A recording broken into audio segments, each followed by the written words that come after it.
All right, everybody, welcome to Let's Be True. Today we have a special guest episode, and we are talking about tech in the church. I got Blake Garza with me here. He is a tech director, right, at a church out in was it Salina? Is that how you pronounce Salina, it? yeah, Salina, Yep, Salina. Everyone calls it Kansas. Selena or something, but it's Salina, Hmm. Kansas. Yeah, and they've been having a ton of snow, a lot more than what he's used to, having come Too from much. Georgia. And we're just sitting here, and we're going to talk about a few things about media and the church. He's one of the I've known him for almost forever. I feel like, right? We grew up in It's a been like 11 years, yeah. something like that. It's crazy. We grew up in a church together. We grew up in youth group together. A lot of our training and understanding of the church, music, media, production, tech, all kind of started in the same place where we knew nothing, and we were luckily able to have a atmosphere that was given to us by our youth pastors at the time that said, "Hey, you know what? Here's it, and here's here's an avenue for you to be able to try out your skills, even though you suck right now and you know nothing. Here's still here's still Yeah, a platform. Here's still a media booth for you to go in, learn the thing, and go try out some stuff." So that's really was a cool thing for me, being a worship pastor for our youth group for a while, and then Blake, working on the worship team, both that and then moving to more of the tech side. But Blake, he has gone far beyond just being in a youth group and learning how to just get by. Turning on switches is what we started out with, and now we actually know how to he knows how to run lighting. Everything that you could do in-house production, that's what he does for a living. So he knows what he's doing. He went to Free Chapel for a little bit, worked on their campuses there. Tell us a little bit about Free Chapel and your time there. yeah. So they had a college program, a ministry school college program that I signed up for the last year of high school. I didn't know what I was going to do. I didn't know where I was going to go to college, and I wanted to do something that was super practical and super hands-on, and that I could just learn and take with me everywhere that I wanted to go and where what I wanted to do. And that was the place that was available and that was close by. And I had spent 2 years in the college program learning production from amazing people, amazing, talented, super knowledgeable people. And then I also served a year as a intern, and then I served a little while as a contractor, as a front house engineer. Hmm. And they really let you and expanded your ways of going about doing things and your understanding. And the Free Chapel College, it's an avenue that you can't hardly get that type of hands-on experience as far as church tech Yeah, goes, in-house production, anything like that. It's very hard to find a place that's able to teach you on the level that you need to be taught, while also being able to be the one to do the to do thing, it. right? Yeah, Yeah. yeah. So they The could take you to like like if you go to a college, they could take you to an area or a church that can show you what it's like, but it's not like you can sit there and intern and physically do actually, it. Yeah, yeah, intern, work there, and actually go about running a service live, right? So I think it's really cool that you were able to do that and to be able to have that hands-on experience, because it launched you like way higher than yeah, what you would have been if you had just tried to do YouTube University by itself, right? So it yeah. had the practical side of it too. Absolutely, Hmm. absolutely. It definitely the experience far benefited me over knowledge because I was able to gain knowledge from the experience rather than just have knowledge, which YouTube University or a lot of other colleges will just give you uh, textbooks or classes and show you how to do something, and they'll never let you actually do it. And that's the kind of thing that makes me learn faster is just doing it, trial and error, trying different things, Hmm. and that was kind of where I got how I ended up here, basically. Oh yeah, I mean that's something I tell everybody when they go to college, especially if you're going to college for ministry. You did for your Free Chapel College, and then I went to the university for a while. I encourage every single one of my students now that I'm a youth pastor. I'm like, listen, if you're going to college and you're doing it for ministry, make sure that you are not just going to college, that you either have an internship or someplace that you are working, so that you can actually be hands on and learn this stuff. I remember even from a youth pastor position, right? A lot of churches aren't able to afford a tech director, right? Yeah, So just talking about the importance of tech in the church and our ability to be able to understand it and be able to learn the thing and do it. I feel like I'm just more of a base hit guy. I probably know a little bit more than just the average person to be able to get by. But I remember I had a youth pastor that had reached out to me and wanted me to go help her run some sound equipment, some lighting, and just everything was a mess. She had gone into the situation and just did not know what to do about it. She's like, you know what, our university, we didn't get taught how to do this thing, right? Like, yeah, we learned how to become a youth pastor, quote unquote, textbooks and all that, but no one taught me that I would probably have to learn how to run a sound system or run yeah, tech. So even from like just a generalized standpoint throughout the church for individual members of the staff, whether you're a lead pastor, senior pastor at a church, and you are primarily the only one on staff, being able to know those things, to be able to implement them, or if you're a utility player, every single person on church, the tech ministry, the tech side, literally goes and is a part of every other ministry, yeah, right? You like where you are at right now is you're a support role for every single ministry in the church. Like a lot of them can't get their job done without you. You're the one that helps push them out and helps get be able lets them be able to do the things that they need to yeah, do. yeah. Right. So let me ask you a little bit about what your role looks like day to day. Like what was your journey to be able to be the place you are now? We talked a little bit of that with Free Chapel College, and then also what your roles look like, kind of day to day basis. Like what do you do? Yeah, so day to day, I guess I can start Sunday. Sunday mornings, bright and early, before the sun.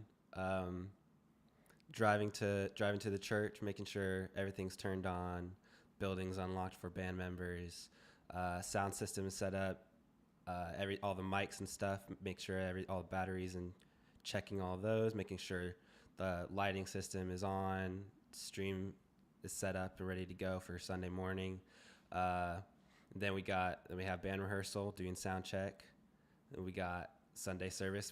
We have three services on Sunday morning, so there are Hmm. three very tightly close together, very very interesting. And if we have problems, it's hard to kind of fix them. We have a super small margin of time to fix the problems in between services.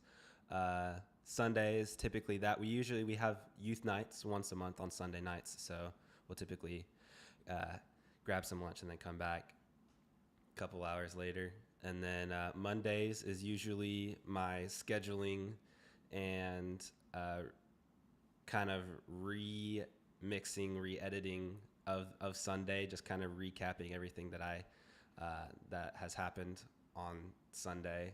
We usually edit the service audio, re-edit the service audio just in case anything weird happens during service. We have everything, we record it all, and then are just able to remix it so that way it's always the best it can be. Um, and then I have meetings. I usually have meetings with the lead pastor on Monday, and then Tuesdays we have staff morning prayer, and then we have also staff meeting, which kind of is another all of the team, all the staff kind of just comes in and we talk about Sundays and the previous Sunday, upcoming Sundays, announcements, all that kind of stuff. We get all those stuff out of the way, so that way we have the rest of the week to get those things done. Wednesdays are pretty chill. Usually, kind of just getting basic things done around. If there's any tech issues, that's usually the day that I fix them. Mhm. And usually we usually have rehearsals on Wednesday nights as well. So kind of preparing for those, making sure that Sunday is set before Wednesday, so that way during rehearsals everything is just according to plan, basically what it'll be like on Sunday morning, hopefully.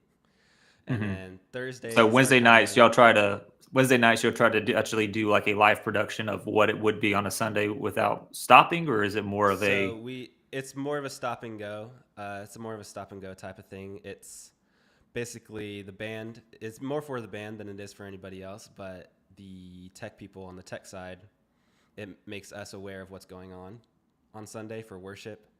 And if we have any videos or anything like that, we play them, make sure they're all good. And then we edit. We usually make adjustments on Thursday from Wednesday night. So that's kind of like our adjustments, our final say, uh, Hmm. where everything happens, and then we have Friday and Saturdays off, and then the week kind of continues. Hmm. Yeah. So I mean, very much like your big days are Sundays, right? So y'all don't have a midweek service; you just have the Sunday morning, is what it is. Yeah, But Sundays are like game day. You got several services you got to get through. The whole day's packed. Sundays really are for pastors kind of a Monday, like the beginning of the week. This is the day where the rest of the week is either going to be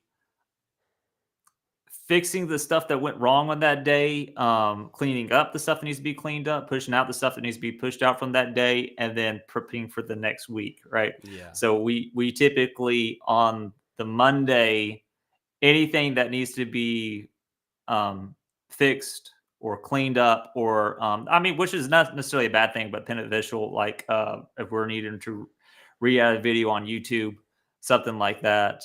Just Monday's the best day to get that all knocked out because it's the day after we did the thing, so everything's still fresh in our minds. So we're yeah, able to push that out. For me, I'm even making YouTube thumbnails if I'm not able to on Sundays. On that Monday, so that it's not just a random shot of the yeah. pastor just looking like, you know. Random Mhm. frame from the stream. Yeah, so it's the Yeah, last little polishing on top of the thing that we've already done. So what we try to present on Sundays is more of a um, be as perfect as we're able to, and then Mondays is more of your way to polish off anything that had any blemishes and be able to add that either to y'all's YouTube or wherever else that y'all push it yeah. out. Mm-hmm. Hmm. Now, Absolutely. now today too, we're talking primarily on church tech and house production. We're not focusing on social media a lot. That's its own separate topic. My wife is a digital marketer, so there's a whole lot that goes into just that. What we're talking about today is just the in-house production and also out of house live stream. So, what happens in the church service? What happens when you also put that out on YouTube on live stream and church service be an extension of let that church service be an extension of what actually happens in house. Now, while we're on that subject, we're going to kind of talk a little bit more about media within the church now, and more specifically, how churches are using media effectively. I want to ask your opinion about that, but I did want to make a comment that I kind of I just thought of up in the moment. This is something that I kind of go with, but talk about how even being an effective church as far as a live stream goes or pushing out something live is you really are a secondary, you are really a campus, right? You are a church. When you're on that live stream, you actually want to be able to feel like you're in the building, like somebody can Yeah, actually hear you, respond to you as if you are there, whether you're sick, somebody who has a shift on Sunday mornings, right? And you had to be in work and you can still have your phone out. You still want to feel like you're there, that you're in the presence of the presence of God, right? You want to be able to be in that setting there, and we learned a lot about that during COVID and the pandemic, where every church, if no church was live streaming before, every church was live streaming as soon as that happened. So do think that was kind of a wake up call about why we need tech in the church, especially when stuff like that happens. Now, how do you think churches are using media effectively? there. The media side of church is kind of an interesting one. It can take two different turns. It can help you or it can hurt you. Really, is the main two sides of it. If you're not presenting your church properly through media, then it's probably going to hurt you more than it will help you.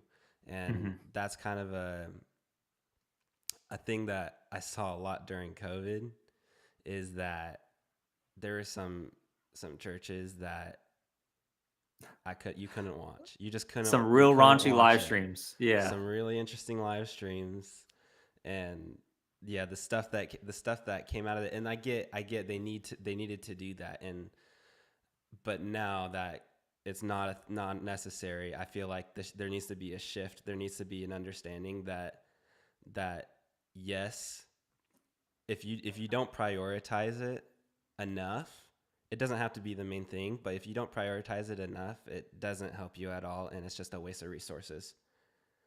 Hmm. So like, yeah, like the way a lot of churches are doing media are they're just throwing together, you know, a camera and putting the onboard mix, which isn't even that great, and they're just throwing that on Facebook Live, which compresses the audio and makes it sound horrible. And it's like things like that don't help you. Um, and it may be like little Jimmy is sick and he needs to watch his home church, and that's a good thing. But it doesn't need to be prioritized as much as it did when COVID was happening. Hmm. And uh, yeah, so like that's kind of like the basis of what I think about that side of stuff. And then as far as in-house media, the reason why I think that it needs to be a thing and why people are pushing for it so much is because everybody wants to experience something. Everybody is longing for like less distractions. They need the one they when you come to church, you don't want to be distracted by anything. You want to just sit in the presence of God, and you want to be filled up on a Sunday morning. And media is a great way to do that because you can control the environment, and you can either help it or hinder it depending on how good you're doing at it. Um, and it's like I say this to my team all the time. Um, our job is to elevate the moment and minimize distractions. Is kind of how I see media. Elevate the moment and minimize distractions. Don't take over the moment, but um, elevate what's already there, so that people can experience it in the best way that it's possible. Something clear and something they can understand. And that's kind of where I stand on that. Yeah, and I think we talked about this a little bit already before we even entered this stream about how I mean, really everything kind of is a pendulum, right? Is you have the worst side and you have the good side of it, and I think you kind of covered this a little bit about with both the live stream and the in-house stuff. So kind of, I think what you were saying is with live stream is, we all had to hop onto it at a certain point, right? It didn't matter whether you had equipment or not. We had to get equipment. We had to get equipment that we could when we had our hands on it, just so that we could have church, right? But even with the continuation of what we're doing now, there's a big difference between what my church was doing during COVID to what we're doing now, right? So we don't just need to be a thing where you set it and forget it, right? It's kind of like what we were talking about when we were in youth group, right? It's not going to be good necessarily right away, right? So you got to be okay with that level of the imperfection, right? The first time you have a live stream, it's not going to run the best, right? Especially when you are a growing church, or even if you are a big church, but it doesn't really matter your size of the church. Your first live stream's not going to be the best It's because not. you have brand new Mm-mm. equipment. You got to get it tuned. You got to have it well. But it's not an excuse for churches who are continuing to do live stream today. Is we do need to elevate that experience, right? We need to be able to have that out of house stuff be like just as important as being in house, because that is part of your congregation that watches on their Yeah. part of the body, and we need to make sure somebody's there. Now it is a little bit more difficult, just depending upon how many volunteers you do have at a church, right? So for mine, I know we don't have somebody available that we can actually dedicate to a full live stream mix, right? We have somebody that's monitoring our live stream, and we have basic controls over compression and just overall volume for it, which is helpful. But like for us, we still do send the house mix to our live stream, but we're able to still have a little bit of separate control through the board. So we had a logic setup, but we just didn't have anyone running it. Right. So I think it is also a level of like, if you have the ability to do something, to improve something, you need to be able to do that. Right. Now, Yeah. if you are at a level where you're just doing live stream for the sake of having live stream and there's no one there and you have one viewer that watches for about 10 seconds, right? It's like, all right, why are we continuing to do this thing on this level, right? This is a type of offering to God, right? If we're going to do something, we got to do it something that's pleasing and pleasing to Him, right? That's worthy of Him. And just throwing something up there just for the sake of throwing it up there, we need to have some sort of level of worship in a part of our production side, right? For what you do, because what you do on Sunday mornings is an act of worship, right? Y'all are a instrument player. Now, as far as it goes to the in-house stuff, on what we were talking about, there is, and what you kind of mentioned and what we had talked about before is that there is a problem. The problem becomes with in-house production and media whenever there is a specific things that outshines everything else and becomes a distraction. And the for instance I gave, because Blake also plays electric guitar, me and him both do that a little bit. We can't just be sitting on our electric guitar, riffing and playing lead lines the entire time, right? We can't just be shredding on the guitar constantly because that's going to take away from the team. That's going to take away from everything else that's happening is you're calling attention to yourself, right? So the bad part of the bad side of where the pendulum can swing with in-house production is when it becomes a distraction from everything else, right?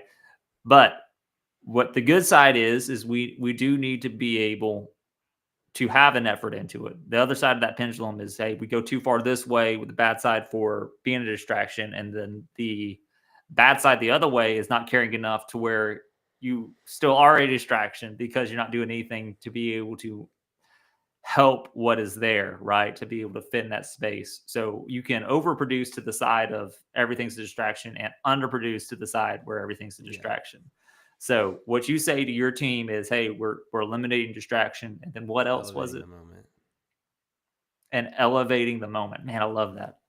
I'm gonna steal that. Yeah. TM, trademark Vonnie Frady. Hey, wait a Uh minute. Yeah. wait, I'll put that as a quote to put my Yeah. name underneath Yeah. it. Yeah. Oh, that'd be I crazy. like to think about I think about Jonah um in like the last two chapters or so, when he goes to Nineveh and he preaches the gospel and everybody repents. And Jonah is like in the sun. He's in the baking sun, and he's like getting hot, and he's like crying out to God. He's like, God, I hate this right now. And God provides a plant for him for shade so that he can be comforted. Um, but then but then the plant dies. It burns up in the sun and it dies. And Jonah gets really mad. He gets really mad. He's like super frustrated that the plant has died and then now he's burning again. And he asks God, he's like, ask God why. And God, it basically, it was saying, you need to take care of what I've given you. Otherwise Mm-hmm. it will die.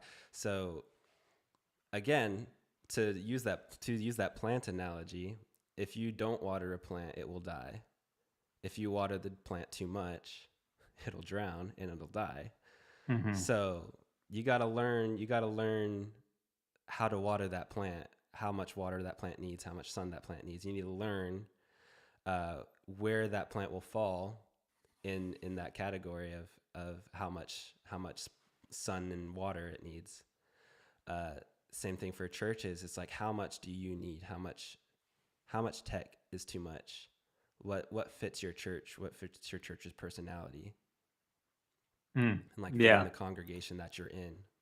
And I think that also varies, just like that goes to every single position. Like everything that we do that's separate, even every plant has to be watered differently, right? They have a different method of, right? So I know for me as a team leader, my team requires a certain level of attention, right? And if I give them too much attention, then that's too much. That's a lot from coming out of me, and then I am not able to get fed because I'm constantly pouring out. And that also kind of goes to another deeper level, which is where we are pouring out on Sunday mornings, right?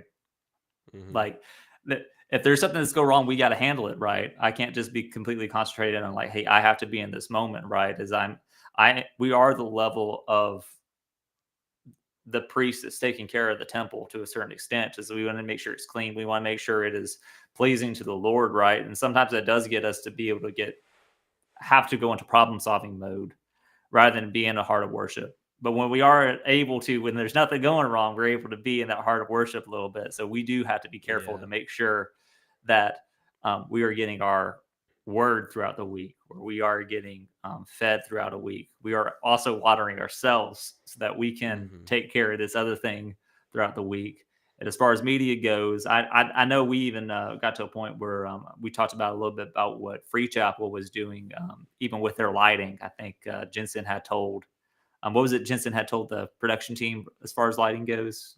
Do you recall? Yeah, basically, they kind of were getting to a point on Sunday mornings where they felt like they just needed to dial it back, and Jensen was just So he just told every overproduced. yeah. So they basically got to that point, not into like a distracting way, but into a way that made him feel uneasy about enough to make them stop.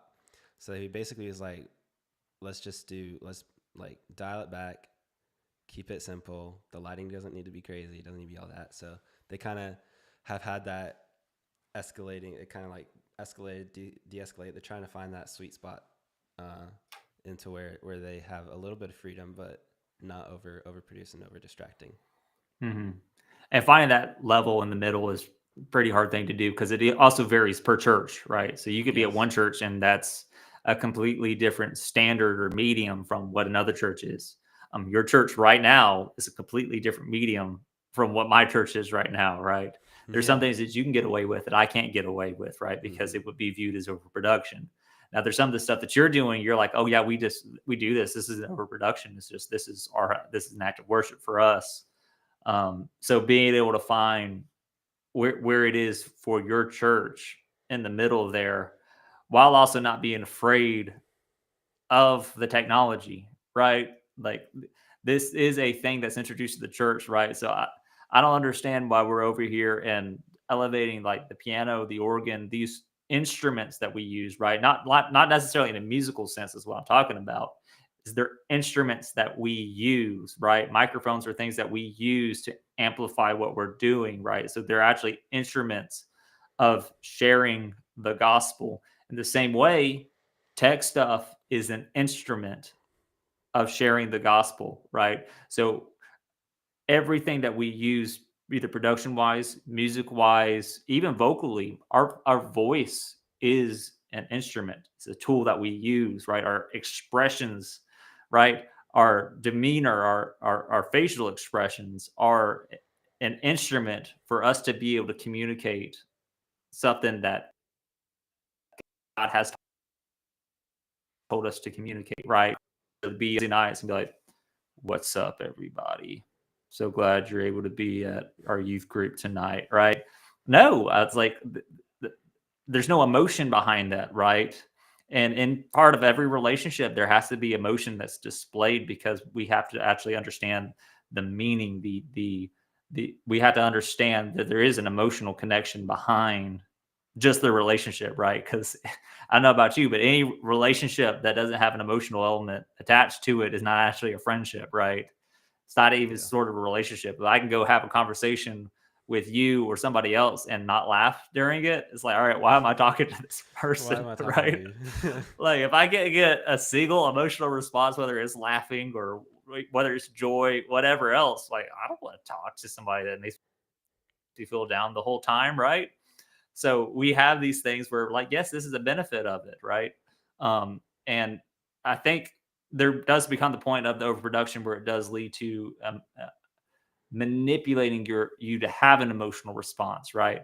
And we don't need to have that, but we do need to have a place where it's elevating the moment and not distracting, so that we are able to have a place, have a setting to where we can have an emotional connection to Jesus, right?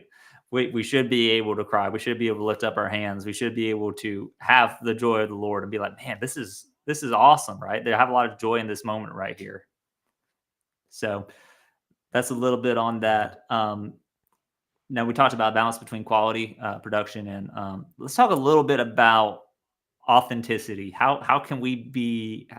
What does that look like being authentic in production? Well, again, I think it comes down to the preparation and non-preparation. I feel like oftentimes people think of authenticity as just winging it. It's just super Hmm. random, super spontaneous, Like being in the being moment. literally in the moment. But I feel like if you are to be in the moment, if there was a Sunday where I didn't do any of my work and nothing was pre-planned, nothing was tested to make sure anything was working, Hmm.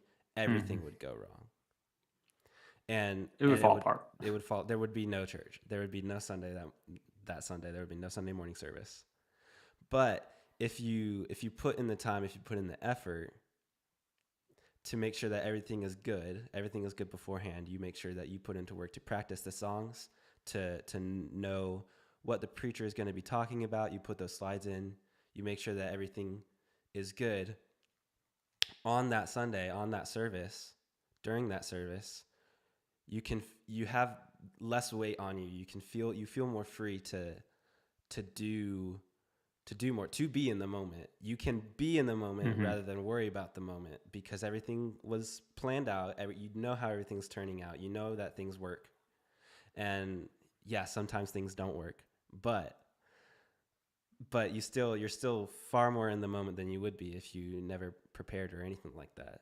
So yeah, Oh yeah. So preparation. So what you're saying is preparation acts not as a weapon against authenticity, it's right? for It's not actually a it's hindrance actually of for it. it is actually the thing that lets you be authentic, Yeah. right? That's cool. I haven't thought about it that way. It's a tool. What the preparation is a tool to let you be authentic because if you're not prepared, if you don't know what you're doing, you're not going to be able to know the moment because you're so concentrated on doing the thing that you can't listen to anything else that's going on Yeah. around you. Yeah, that's awesome. And then you like you said, problems do come up and then you have to like zone in real fast, like, all right, we Yeah. got we gotta Absolutely. figure this out. Everyone shut up. Everyone Don't stop talk to me. talking. Don't talk to me. Don't talk to me Yeah. right now. Wish we all have those moments Yeah. for all right. We just need to pause for a second and figure this out for a second. And being that authentic thing, I think that does also let us be the means of evangelism that we do need to be. We prepare it to a place where we actually like, hey, we are being evangelic through doing this because we're helping push that out to the people in house and also push that to people that are on the outside. And I think a level of that authenticity, which I think is a hard thing for us to be able to fill out, it goes into social media a little bit, but also the live stream is to be able to adequately show who you are, the vision that your pastor has online, Mm-hmm. right? Yeah. So we don't want to show something that's online that's not going to look like it is in house, right? So what we show online, what we hear online, we want it to be if you I've heard that a lot of people it's about 90% of people will actually go see your live stream about 3 times before they decide to go visit a church, Yeah. right? So a big part of this authenticity is you need to be able to be you need to be able to adequately show who you are in a way that's not lying to the person that's watching. So when you walk into the building, you feel the same vibes that you felt on the live stream, that you feel the same welcomeness, the same friendliness, the same spirit that's on the live stream, right? Yeah. What are your thoughts on that? Yeah. It's like media or live stream, social media, all of that is the new front door to churches. Like the front door is no longer that physical front door. Everyone is going to look you up on Instagram, look you up on YouTube, see Mhm. what you're like before they go and take the chance in person. And yeah, like oftentimes it's it's kind of uh terrifying because then that puts so much weight on the online and media that that is the way that a lot of people see you for the first time. That's your first impression. Um, but that hopefully does put a lot of weight on people in house as well, like your worship team. Like you want to be prepared so that you can be the best that you can, so that people will want to go there. You'll want to make sure that your pastor is speaking the truth, because online will rip you apart if you're anywhere close to being false. So no No pressure. Yeah. pressure, but media has put a ton of pressure on the church's front door. Oh, it is. I mean, even with like I talked about, the majority of people will visit your live stream and or website about 3 times before they even come in house. And even when they do walk into the front door, they usually make a decision on whether or not they will be back within the first like 5 to 10 minutes of them being Yeah. there.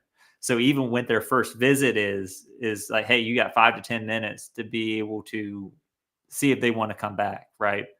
And that goes for people that have been to the church for the first time. That's I've been to a church before and are looking for a new home church, whether it's they moved in the area or moving churches. Like that's everybody, right? That it could be just somebody on the side of the street that feels led to come inside the building and they don't know why, right? We need to be able to provide that first like 5 to 10 minutes, which most times that does happen in the foyer typically or the front door, and Yeah. then usually that encapsulates the first like half the song of worship, right? Mm-hmm. Which for the band is like we're the first faces that people see when they walk in. Worship team is the first faces, and then production wise is your first thing that they hear when they walk in, Yeah. right? So Yep. you're not going to be able to even get to the place where, unless your pastor's opening your services, he doesn't even come up during that time typically, right? He's not there till later. So Mm-hmm. hopefully, if we were to present something that's a good offering, right, something that is pleasing in God's sight, and do it to the best of our abilities, that hopefully our pastor will be able to seal the deal by the time it comes to his sermon and actually have something that is true, right? Something that's authentic. And that's the big part about the media is like, listen, we don't want to be manipulative, right? We don't want to be equation only. It's good for us to know these details, for us to know these equations, to know these likelihoods that people are going to visit your live stream 3 times and determine whether it's good for us to know those things, but we can't actually base everything off of those numbers and just expect the outcome that has to be like it's not us that changes the hearts and minds of people, right? It's the Holy Spirit that draws all men unto Mm-hmm. Christ, right? So we need to be willing vessels of that to be able to be prepared to let that happen, to provide a space, an atmosphere for that to happen. So we're not forcing, we don't need a place where we're forcing or manipulating those things to happen, but we need to provide a space and an area that those things can happen without us getting in the way of those things. Yeah. Absolutely. Hmm. So we cover that pretty decently, media evangelism, and even we kind of talked to the ethics about it a little bit right there at the ending. Um, so let me ask you if you have some practical advices for churches, whether it's a smaller church, whether it's a big church. What's some practical? We talked about it a little bit throughout the thing, but let's go ahead and hone in. Or what's some practical things that we can take away, that churches can take away from this conversation? Right. So like one thing I would say, if you are planning on, or you have tech stuff and you're not happy where it's at, if you're lead pastor, if you're worship pastor, whatever you are, learn, just learn how to do it. Learn something. Learn how to run the console, learn how to make your own slide, learn how to do something, so that that way, even if you don't have a tech director, even if you don't have all of those serving hands that you would need to make that happen, there's always a way. And YouTube, internet, anything literally will show you how to do just about everything that you need to get a Sunday rolling. Um, but yeah, I would just say that learn, just be a student. Even like if you're a pastor, you're studying a lot. You're studying the word. You're preaching. You're doing all these things every single week and day. But in the media sense, if you're not advancing, if you're not learning anything, then you're putting yourself short of what you can accomplish, what you can do by not being a student, by being reluctant to learn something. Hmm. Yeah. And technology is always constantly changing and getting better. So even for us, you especially, there's not a day where you're not learning something new, right? Because we got to be able to teach ourselves these things to be able to understand this new technology that came out, or this new sound system, or whatever else it might be. Is like, because we are in a state of like, we do need to upgrade, we do need to get better, because like it or not, the things that we have right now depreciate over time. So we need to be able to get better so that we can do ministry effectively, right? And let's talk about this. So some tools and resources with people from limited budget. I really do think it's YouTube University, right? I think we do need to be able to look at what we have, and churches that do have a limited budget. I'm going to tell you this, and this is something that me and one of my other buddies we talk about all the time, and Blake's a big proponent of this too. Is like, we need to be able to maximize the usage of what we have already right now. Yeah. I'd say that's the first step.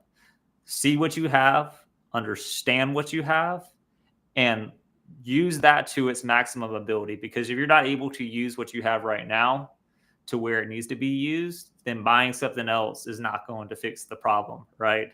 So if the problem is you need something new to be able to get to this next step that you can't reach with this thing that you have, then we're all for upgrading, right? That if you have the budget for it, if you need to be able to do something, but you can't just throw also you can't always just throw money at a situation to be able to get it fixed. If you're going to do that, Right. you got to throw a ton of money and just hire a tech director at it. So you can't throw money at it, but you got to hire a tech director to You gotta be able hire to somebody fix that it. knows how to do it. Yeah. Yeah, so you can't throw Yeah. money at it to fix it, but you yourself just can't buy the new stuff if you don't even understand what you have right now. So the thing that I do anytime I go into a church, I think Blake does this the same way, is I just go through and I see what's happening. How's the stuff run? What do they have? Are they using everything they have? And what is obsolete that no longer needs to be used, right? So Mm-hmm. being able to understand how the thing's set up is a very big factor in being able to understand what's happening. If you can understand what's set up at your church, that's like half the battle right there. Like, if you can actually Yeah. know what you have and know how to use it, like once you do that, it's a lot easier for you to find stuff on YouTube or the internet to be able to figure Right. out what to do next. Yeah. But that's like the biggest thing. You gotta like also I have this, like, what is this? If you can understand what this is right here, that's a huge step. That's a huge That's a big step. step. Hey, if you broke it, you know exactly what it is, and you can buy another. Oh yeah, absolutely. Yeah, like the biggest thing that was for me when I moved to Kansas and started this new job at the Ark was understanding how everything was run. And once I understood how everything was run, if I wanted to fix something, if I wanted to redo something, then it was a lot easier for me to do so. I pretty much ended up redoing the entire sound system because it was a mess. And if I didn't if I didn't take the time to learn how everything was running, if I didn't take the time to understand how it was going, how I was going to fix that problem, if I didn't take the time to do step by step, hey, I'm going to do this and I'm going to do this, I'm going to do this, Hmm. then I could have changed something and messed it up, made it even worse. I could have made the problem worse. Hmm. Yeah, if you just start tearing stuff up and trying to implement what you want to implement with the system without understanding what's there, then you end up causing typically more problems. So to be able to understand what's there first so that you can change stuff the way that you need to change stuff. And even when you do think you know it all, there's usually one thing you pull, and Always check. Always just check. everything just stops Everything working. doesn't work. You're like, why?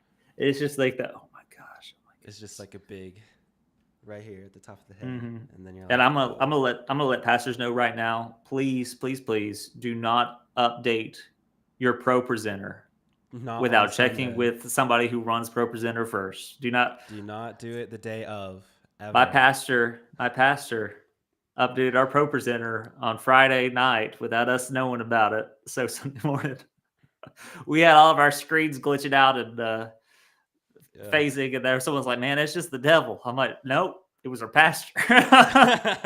He updated Pro Presenter Got him. without letting us know that he did it. Got him. Then we told him we figured it out after. He's like, "Was that how supposed to do that? It had the prompt up there. It kept telling me to do it." I'm like, "No, you don't need to do that."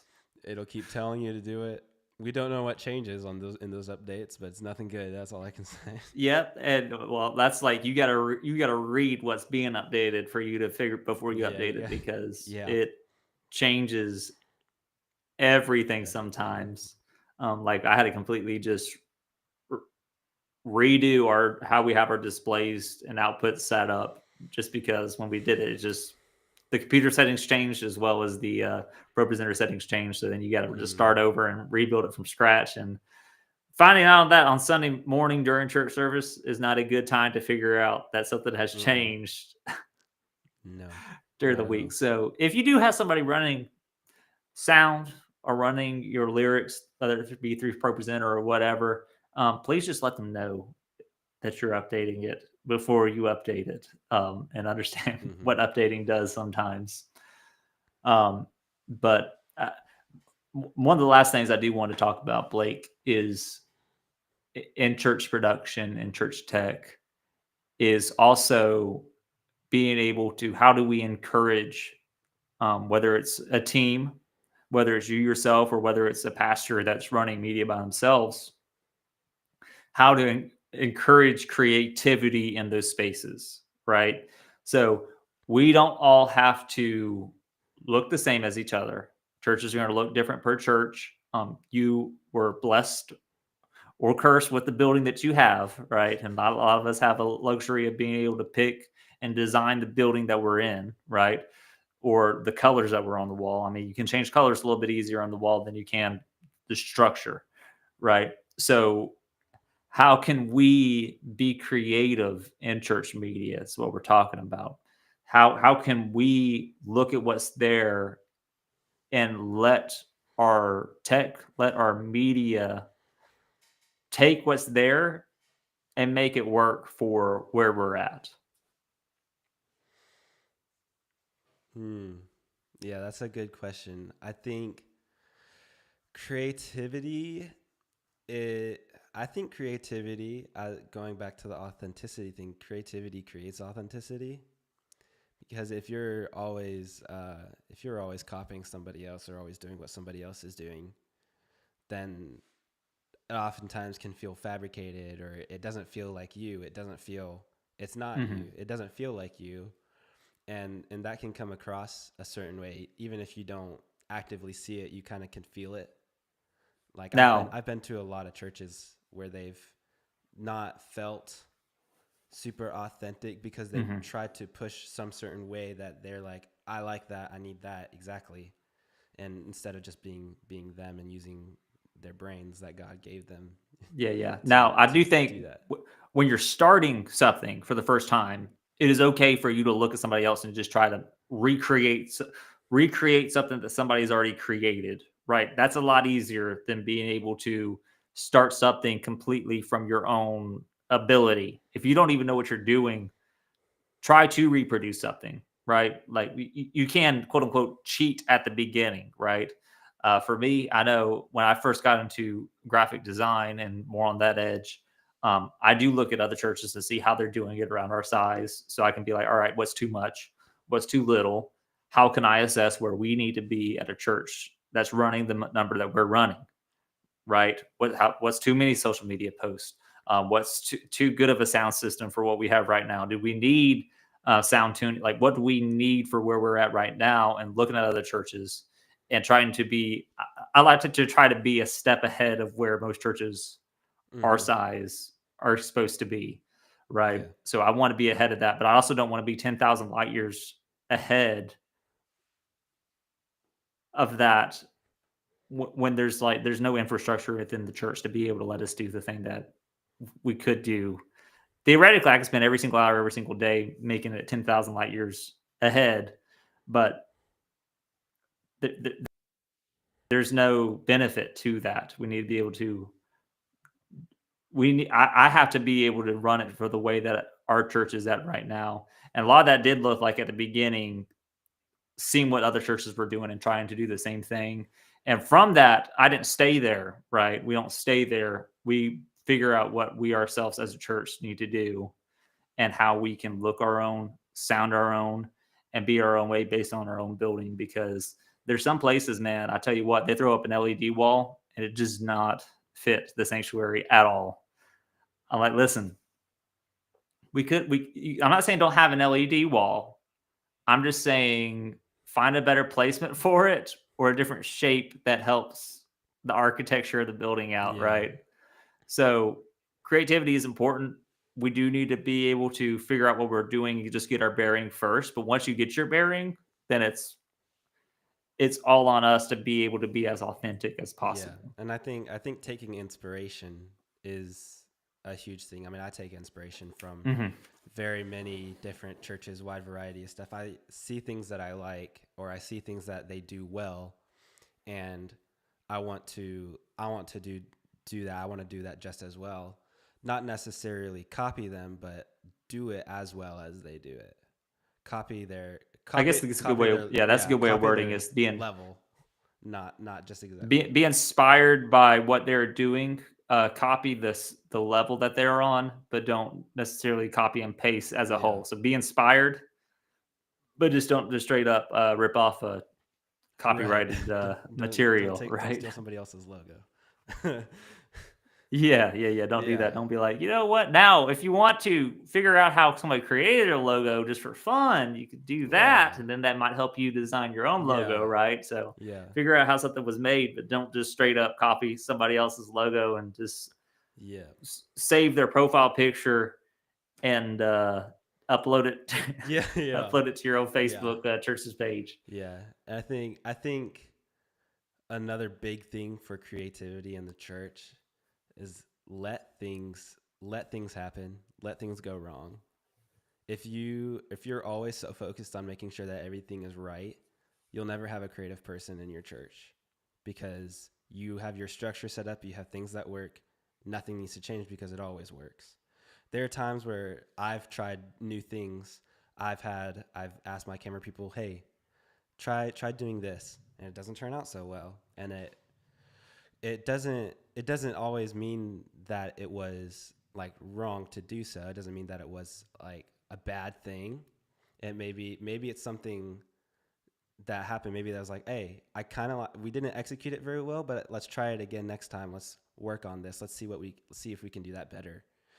And then Mm-hmm. same thing with graphics. Hey, gonna try to do this kind of look, this style. Maybe they don't like. Maybe your pastor doesn't like it. Maybe the congregation is just like, oh, that looks funny. Did you mean to do that? I've had a lot of things. I've had a lot. Like I can't read it. I I have can't some read it. things, What's that font especially say? like in lighting. I'm like, I try to do this thing, and then uh, I'll have the lead pastor will be like, "Did you mean to do that in the lighting?" I'm like, "Yes, yes, I did." Like, Like yes, maybe but we will we'll change we'll it. change it if you didn't like it. But yeah, it's like trial and error. Like Yes, creativity isn't gonna it's the happen. throwing the stuff. It's the throwing the stuff to the wall to just see what sticks. Right? Is you got to be able to figure out if something's going to stick or not. Because sometimes those creativity moments is like, this is Yeah, awesome. it's a Can you big believe we just did that? Like, yeah, this it's a is big win when crazy. it does work out. It's It, really rewarding, and it's like it gives you a mhm. boost. It gives you a boost of like determination, and you're ready to keep Yeah, going. but when it doesn't work out, it's not necessarily a Yeah, failure. It's just like that wasn't the best, right? It's not like all out failure. yeah, it did. Everything goes wrong because you chose that one camera angle, right? That Yeah, one weird camera angle is not going to affect the rest, unless it's a really bad camera angle. I don't know. I don't know. I've not I don't seen the camera know. I angle mean, that's I completely don't know. distracted You me, could but get I'm not pretty. going to put it past Yeah. somebody. Somebody's going to send us a video and be like, "No, this This is a was terrible camera." this is bad. Yeah, This is the reason why I didn't get saved last week. Like, I don't think that's gonna happen. I don't yeah, think no, that will happen, especially for media. It's like I think it's more okay to try stuff in media than it is for like a worship set or preaching. man, you Even got to be careful with ad libbing you lyrics have, sometimes. Like yeah, you will try to ad lib a sentence and then not make sense, and then everyone's like, "Is that heresy?" Right? yeah, Is that? yeah. They'll be like, I don't remember that being in the Bible. Yeah. Yeah, So media is a little bit more behind the scenes. I mean, it's behind the scenes, but it's not. it's So, as in the person yeah. that's running it is, but everything that you're doing Everything you're is doing is not. seen. And Everything then you're you do doing have affects the everybody else. then you do have the something does happen majorly wrong, light starts glitching out, screen starts glitching out. Then you do have All the those heads start turning of the towards you. oh, You okay. got that. Yeah, absolutely. You get Brother John telling you the sound is the bass is up too loud. The bass is up too loud. I'm like, what? It's Can't like, hear. sir, it's 60 decibels right now. 60 decibels. Yeah. It's pre-service music. Yep. Yeah, I I mean, encourage you, if you have problems with sound, just go ahead and print out the OSHA regulation levels, yes, have it do on a that. plaque, and just Stick be it like, right there "Hey, next to the soundboard. we're behind. We're right here. We're fine. It's not going to hurt. Promise. Now, if it does hurt, here's some If it earbuds. does Be able to hurt, plug it. if it hurts you, if it hurts the sound engineer, if it hurts the guy running the media, then you know it's gonna hurt somebody else. Yeah, yeah, yeah. Oh yeah. Yeah. Don't be running 120, please. Love Oh of gosh, 120. one Oh my youth camp. goodness. One youth camp, man, Youth. did that. I about lost my I hearing. would Well, I lost my hearing. every week for youth when I was at Free Chapel it was like 100 and 104, which felt insane. It felt awesome, but doing that for like hours at a time, it will. I don't want it. Don't be safe. Be It safe mess out you there, up. fellas. It's like those youth conferences, man. You leave a youth conference, your whole hearing goes down about half, Yes. right? It's like you go Yeah. deaf, you go partially deaf for a little bit, and we're not doing anything like that in the church. I ain't getting anywhere near that level at the Oh church yeah. or as we are at our churches. But those youth conferences, they're fun. But Whew. wish those audio engineers would even bring it down for me a Chill little bit. out. I'm like, man, that's Yeah. crazy. But we need to be able to have that creativity, whether it's within sound, having a certain effect, a certain way, a different style of mix. Because there's like a ton of Yeah. just people putting out stuff. I don't remember the name of the sound system, but I know there's some churches in the area that are trying this out, where it's you actually set up speakers all across the stage, and they even have this form of technology where it's like the drums actually sound like it's coming from the drums. Like spatial The bass audio. is actually sounding like spatial that is spatial a spatial audio system, right? Where it actually sounds like it's coming from the thing like that. Who would have thought of that, right? It's just somebody decided to do that, and there's no telling what else we can add just to the church tech wise in the next few years and be able to hop up on those things when they Yeah. do it. I think we do need to have a level of precaution to be able to implement some of these things, but also it's like, what, we do also want to be a little bit ahead of the game to be able to implement some of this stuff early to figure out how we can use it effectively for ministry, for tech and production. But I think we're going to wrap up here in a second. Do you have any just like final thoughts, final words of wisdom to the listeners or pastors out there? Um, I think definitely probably the main takeaway that I'd probably say is just try things, learn things, and pray about it. Mm-hmm. Don't be afraid to try some new stuff. Don't necessarily leave the stuff the way that it is just because that's the way that you've always done the thing, Yeah, right? don't. Yeah, It's okay it's to okay try to new try new things. things. And it's okay to fail partially at those new things. Don't let that discourage you from doing those new things. Just let that be a lesson for the next time to not fail, per se. Don't fail 2 times in a row. Correct, correct. That's the shame on me moment. But anyway, Blake, where can I guess people connect with you, find you? We're gonna put up your personal cell phone Oh number yeah, here to be a tech consultant. He charges $5,000 an 5,000 hour. an hour for anything and everything. No, I have an Instagram. It would be Blake underscore Alex03, and I think that I mean it's pretty much I think all I have is an Instagram.